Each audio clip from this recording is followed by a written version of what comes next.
Hi, I'm John. It's scripture time, and I'm reading 2 Samuel chapter 19 from the King James Bible. And I've got my little helper here, Logan, giving me moral support. Chapter 19.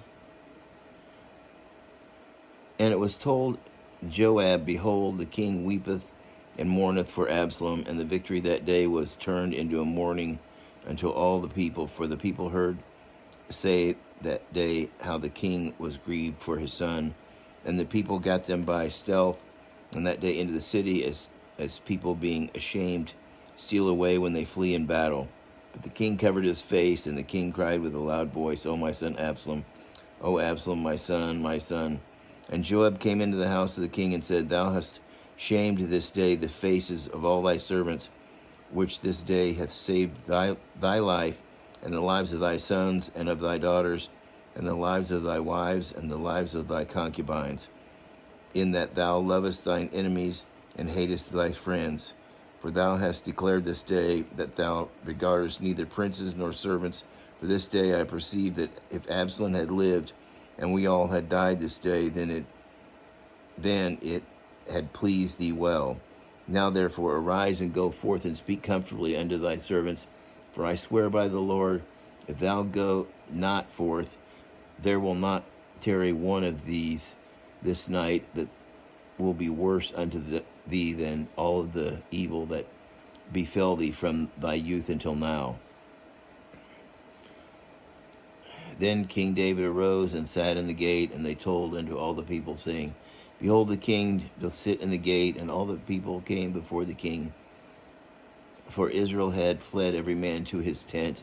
And all the people were at strife throughout all the tribes of Israel, saying, The king saved us out of the hand of our enemies, and he delivered us out of the hand of out of the Philistines. And now he has fled out of the land for Absalom. And Absalom, whom we anointed over us, is dead in battle. Now therefore, why speak ye not a word of bringing the king back? And King David sent to Zadok and to Abiathar the priest, saying, Speak unto the elders of Judah, saying, Why are ye the last to bring the king back to his house, seeing the speech of all Israel is come to the king, even to his house? Ye are my brethren, ye are my bones of my flesh. Wherefore then are ye the last to bring back the king? And say ye to Amasa, Art thou not of my bone and of my flesh? God do so to me, and more also, if thou be not captain of the host before me continually in the room of Joab. And he bowed the heart of all the men of Judah, even as the heart of one man, so that they sent this word unto the king, Return thou and all thy servants. So the king returned and came to Jordan, and Judah came to Gilgal to go meet the king, to conduct the king over the Jordan. And Shimei the son of Gera, a Benjamite, which was of Bahuriam, hastened and came down with the men of Judah to meet King David. And there was 1,000 men of Benjamin with him, and Ziba, the servant of the house of Saul, and his 15 sons and his 20 servants with him. And they went over the Jordan before the king. And there went over the ferry boat to carry over the king's household, and to do what he thought good. And Shimei, the son of Gera, fell down before the king as he was come over the Jordan, and said unto the king, Let not my lord impute iniquity unto me, neither do thou remember that which thy servant did perversely the day that my lord the king went out of Jerusalem, that the king should take it to his heart. For thy servant doth know that I have sinned.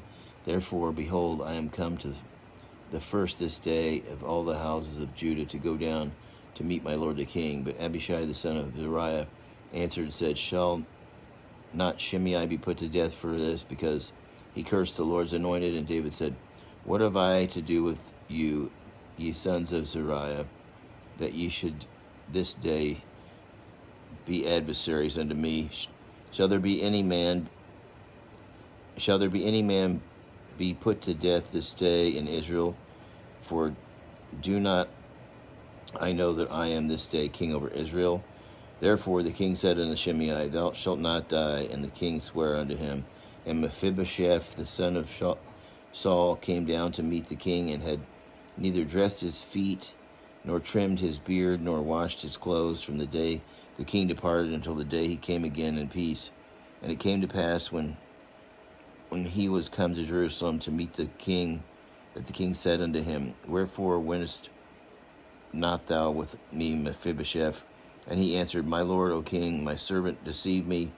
For my servant said, I will saddle me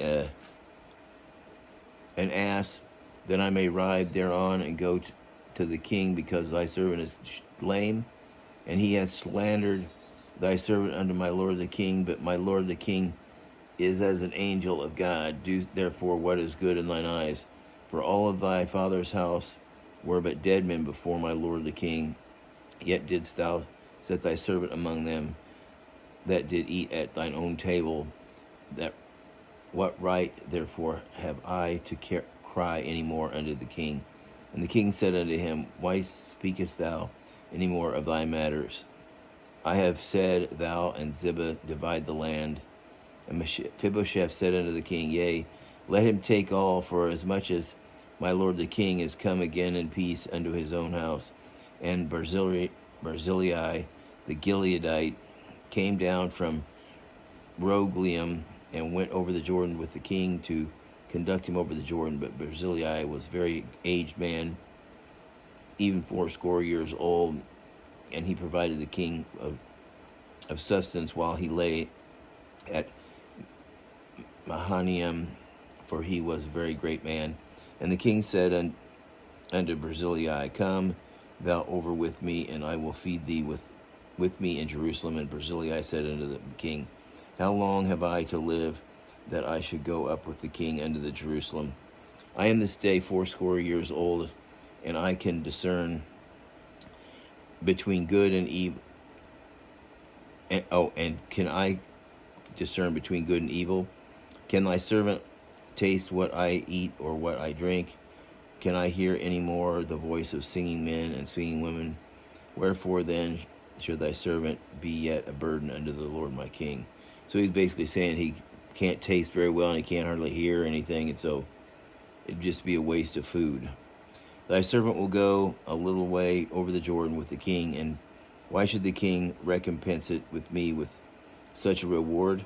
Let thy servant, I pray thee, turn back again, that I may die in my own city, and be buried by the grave of my father and of my mother. Behold, thy servant Shimham, let him go over with thee, my lord the king, and do to him what shall seem good unto thee. And the king answered, Shimham shall go over with me, and I will do to him that which shall seem good unto thee, and whatsoever thou shalt require of me, that will I do for thee. And all the people went over to the Jordan, and when the king was come over, the king kissed Barzillai, blessed him, and he returned into his own place. Then the king went on to Gilgal, and Shimham went on with him, and all the people of Judah conducted the king, and also half the people of Israel. And behold, all the men of Israel came to the king and said unto the king, Why have our brethren, the men of Judah, stolen thee away, and have brought the king and his household, and all David's men with him over the Jordan? And all the men of Judah answered the men of Israel, Because the king is near the kin to us. Wherefore then be ye angry for this matter? Have we eaten at all at the king's cost, or hath he given us any gift? And the men of Israel answered the men of Judah and said, We have 10 parts in the king, and we have also more right in the king than ye. Why then did ye despise us, that our advice should not be the first in bringing back the king? And the words of the men of Judah were fiercer than the words of the men of Israel. So they were kind of fighting over who, like they were jealous that Judah was the one that brought the king back. That's the end of chapter 19. Until next time, God bless.